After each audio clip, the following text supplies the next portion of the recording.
किसकी जय होती है? बोले हनुमान जी की जय होती है।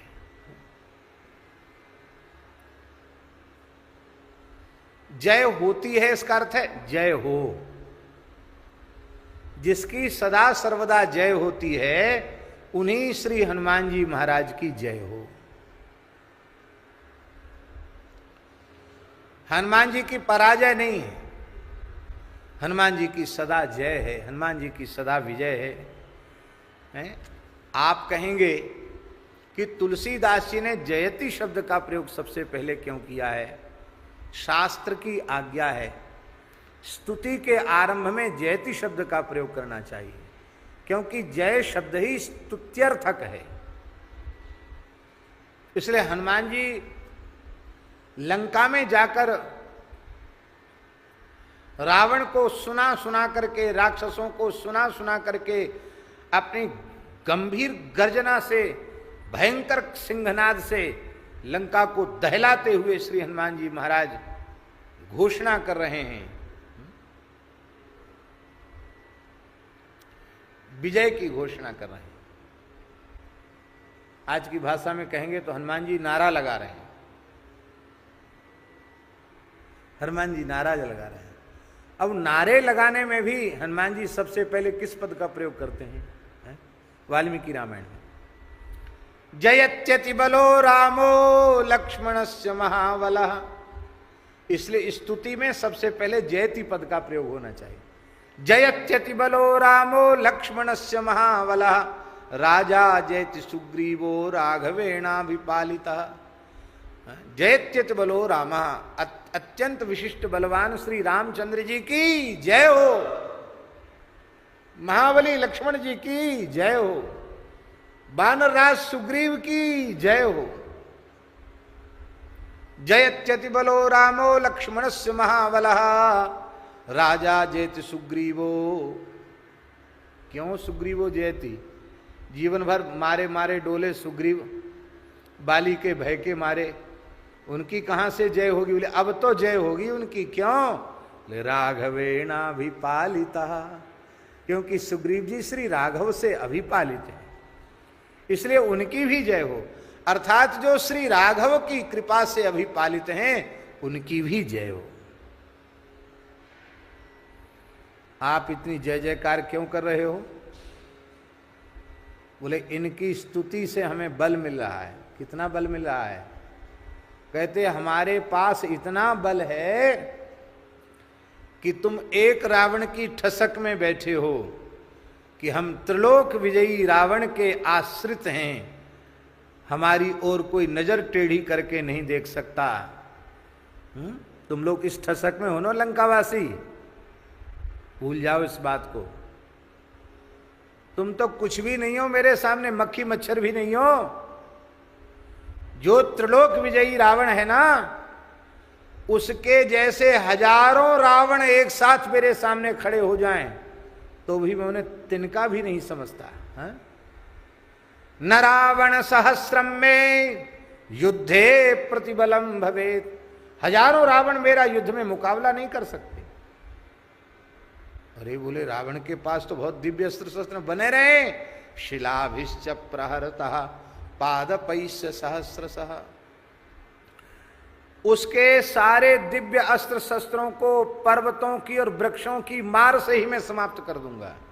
अर्थात उनको अस्त्र शस्त्र की जरूरत पड़ेगी, हमें तो बिना अस्त्र शस्त्र के ही रावण को हम मार डालेंगे, हजारों रावणों को मार डालेंगे। न रावण सहस्रम में युद्धे प्रतिबलम भवेत शिलाभिश्च प्रहरतः पादपैश्च सहस्रशः। अर्दयित्वा पुरीं लंकाम अभिवाद्य च मैथिलीम। सारी लंका को कुचल के वैदेही श्री जानकी जी को प्रणाम करके अभिवाद्य च मैथिलीम समृद्धार्थो गमिष्यामि। जिस प्रयोजन की पूर्ति के लिए मैं आया हूं वो पूरा करके चला जाऊंगा, सकुशल चला जाऊंगा। तो मेरा एक रोया भी नहीं उखाड़ सकते हो, मेरा कुछ नहीं बिगाड़ सकते। समृद्धार्थो गमिष्यामि। पर तुम सोचो कि ऐसे ही खाली दंडोत प्रणाम करके चला जाऊंगा, सो नहीं। मिसताम सर्वरक्षसाम, राक्षसों की चटनी बना के तब जाऊंगा यहां से। मिष्ताम माने मसल के, चटनी बना के, चूरन बना के यहां से जाऊंगा। हमारे पूज्य महाराज जी प्रातःकाल उठते सबसे पहले यही बोलते थे। ठीक 4 बजे महाराज जी की वाणी से निकलता, जयत चेत बोलो रामो लक्ष्मणस्य महाबलः राजा जेत सुग्रीवो राघवेणाभिपालिता दासोहम कौशलेन्द्रस्य रामस्याक्लिष्टकर्मणः हनुमान शत्रुसैन्यानां निहंता मारुतात्मजः नरावण सहस्रम मे युद्धे प्रतिबलं भवेत् शिलाभिश्च प्रहर्तः पादपैः सहस्रशः अर्दयित्वा पुरीं लंकां अभिवाद्य च मैथिलीं समृद्धार्थो गमिष्यामि मिष्टां सर्वरक्षसां। श्री राम जय राम जय जय राम, श्री राम जय राम जय जय राम, श्री राम जय राम जय जय राम। बस ये महाराज जी का प्रातःकाल उठकर मंगलाचरण हो गया। दास को भी ऐसे ही अभ्यास है, सुन सुन करके उठते ही सबसे पहले यही वाणी से बोलते हैं। तो जयति गर्भ अंजनी गर्भ अंभोति संभूत विधु। तुलसीदास जी महाराज कहते हैं श्री हनुमान जी की जय हो। किन हनुमान जी की जय हो? बोले अंजनी माता का गर्भ ही अंबोधि माने समुद्र है, और समुद्र से चंद्रमा का प्राकट्य होता है। तो अंजनी माता के गर्भ रूपी सिंधु से श्री हनुमान जी रूपी चंद्रमा का उदय हुआ है, चंद्रमा प्रकट हुआ है।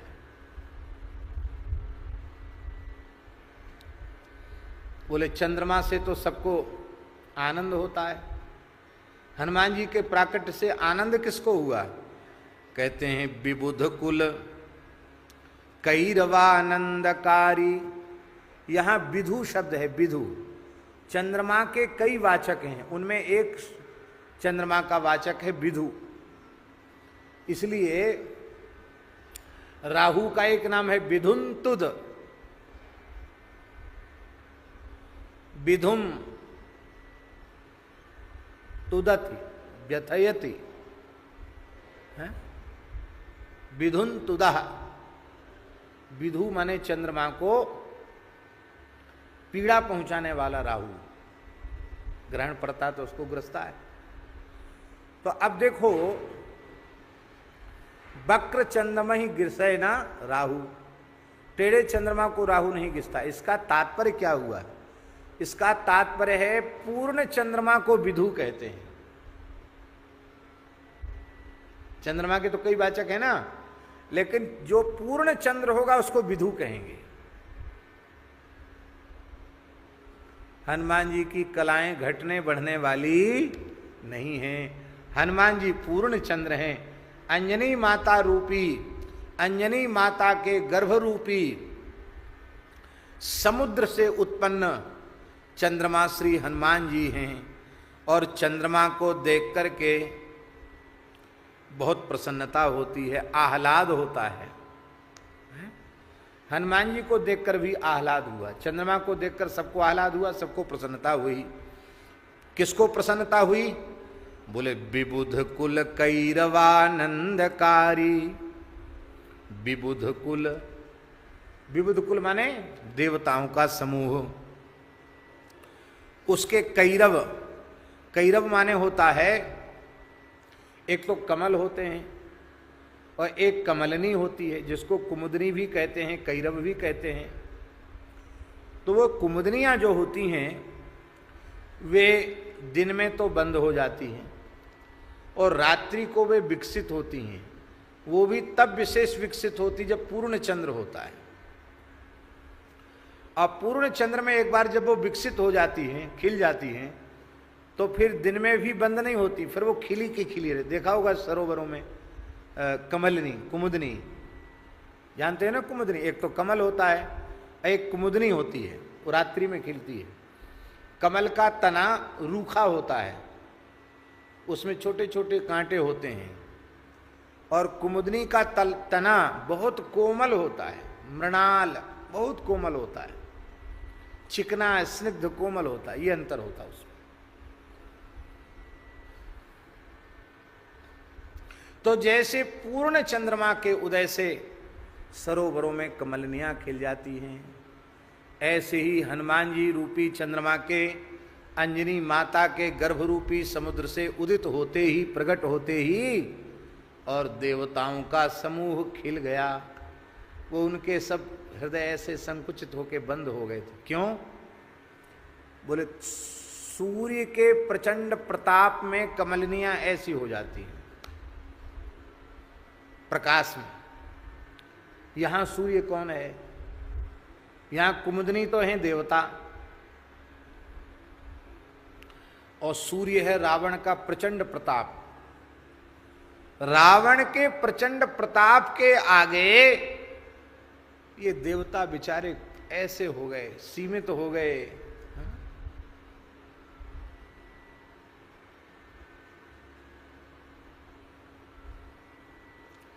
हनुमान नाटक में तो विचित्र विचित्र बात हनुमान जी ने लिखी है।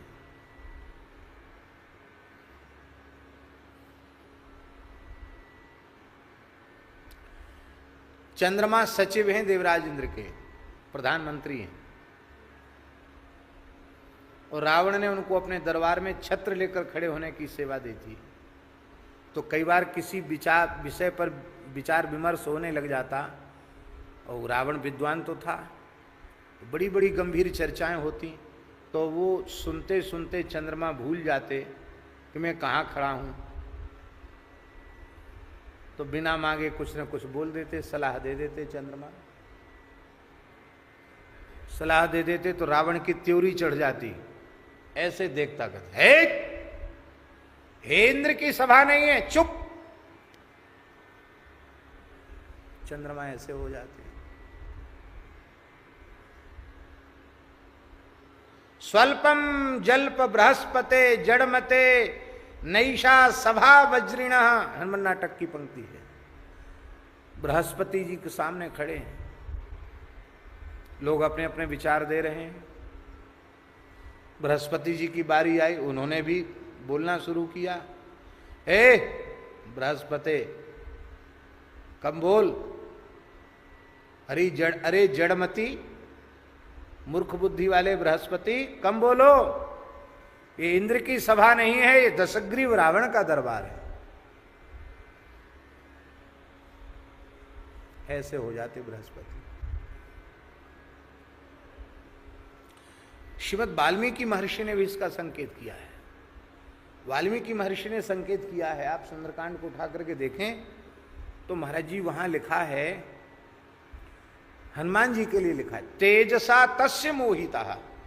हनुमान जी रावण का तेज देखकर मोहित हो गए। अरे इतना प्रतापी, इतने बड़े बड़े देवता थर थर कांप रहे इसके डर के मारे, उसके प्रताप को देख के हनुमान जी को आश्चर्य हो गया, मोहित हो गए हनुमान जी। और वे मन ही मन सोचने लगे, क्या वैभव है इसका, क्या स्वरूप है इसका, क्या प्रताप है इसका, क्या प्रभाव है इसका, क्या वैदुष्य है इसका। ये सर्वगुण संपन्न है, बड़ा तपस्वी है, बड़ा समर्थ पुरुष है। यदि यह सदाचार शून्य न होता। हनुमान जी अपने मन में सोच रहे हैं, वाल्मीकि आप उस प्रकरण को उठा के देखिए तो हनुमान जी कहते लंका की तो चले क्या, ये तीनों लोगों पर शासन करने के लायक था, लेकिन ये श्री रघुनाथ जी से विमुख, सदाचार से शून्य होने के कारण आज इस दशा को प्राप्त हो रहा है।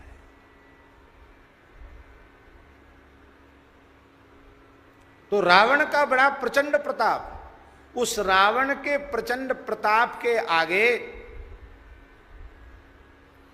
देवता ऐसे हो गए, संकुचित हो गए। लेकिन जैसे ही श्री अंजना रूपी समुद्र से, जैसे ही अंजना रूपी समुद्र से श्री हनुमान जी महाराज का उदय हुआ, तो महाराज हनुमान जी महाराज का उदय होते ही देवता रूपी जो कुमुदनी थी वो खिल गई। अर्थात देवताओं को प्रसन्नता हो गई कि अब हनुमान जी का अवतार हो गया है, अब हमारी समस्या का समाधान हो जाएगा, अब हमारे संकट का समाधान हो जाएगा।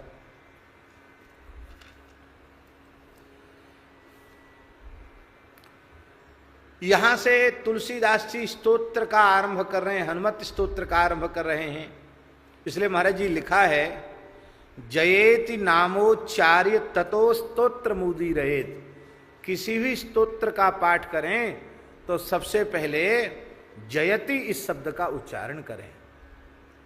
ये शास्त्राज्ञा है, जयति शब्द का उच्चारण करें। इसलिए जहां भी हनुमान जी तुलसीदास जी स्तुति का आरंभ करते हैं तो वहां जयति शब्द का प्रथम प्रयोग करते हैं। ये अंजना माता के गर्भ से प्रकट हैं। ये अंजना माता कौन है?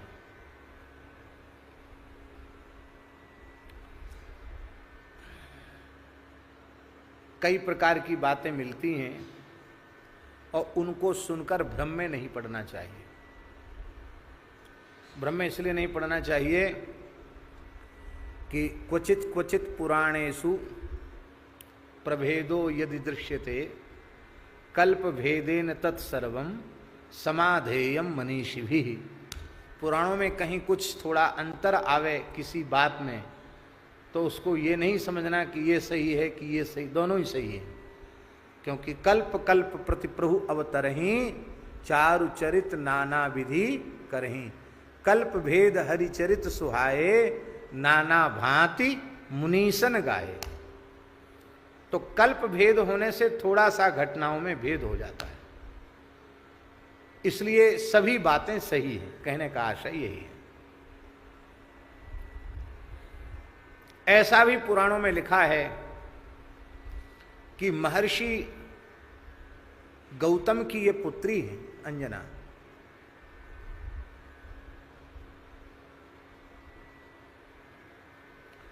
अब देखो, गौतम जी के पुत्र सतानंद जी हैं, ध्यान से सुने। गौतम जी के पुत्र सतानंद जी हैं, अहिल्या जी के पुत्र। और सतानंद जी कौन है? सतानंद जी श्री जनक जी के कुल गुरु हैं, कुल पुरोहित हैं। जैसे सूर्यवंश के कुल पुरोहित श्री वशिष्ठ जी हैं, ऐसे ही निमि वंश के कुल पुरोहित श्री सतानंद जी। सतानंद तब जनक बुलाए। तो सतानंद जी की बहन अंजना, और उनका विवाह केसरी से हुआ, क्योंकि उन्हें बाल्यकाल में ही शाप मिल गया था बानरी होने का। फिर पुनः ऋषियों ने कहा कि कोई बात नहीं, तुम्हारी चंचलता के कारण तुमको वानरी होने का शाप हमने दिया है, लेकिन तुम्हें स्वेच्छा रूप धारण करने की सामर्थ्य पर, तुम जो चाहो वैसे रूप तुम्हारा धारण हो जाएगा। तो यह केसरी, जो हनुमान जी के पिताजी कहे जाते हैं, स्वर्ण पर्वत जिसका नाम सुमेरु है, उस सुमेरु पर्वत पर श्री केसरी जी की राजधानी है। और महाराज जी, केसरी जी का संपूर्ण राज्य स्वर्णमय है। लंका का वैभव कुछ नहीं है उसके सामने। हनुमान जी छोटे मोटे किसी गरीब गुरुआ घर के बालक नहीं है,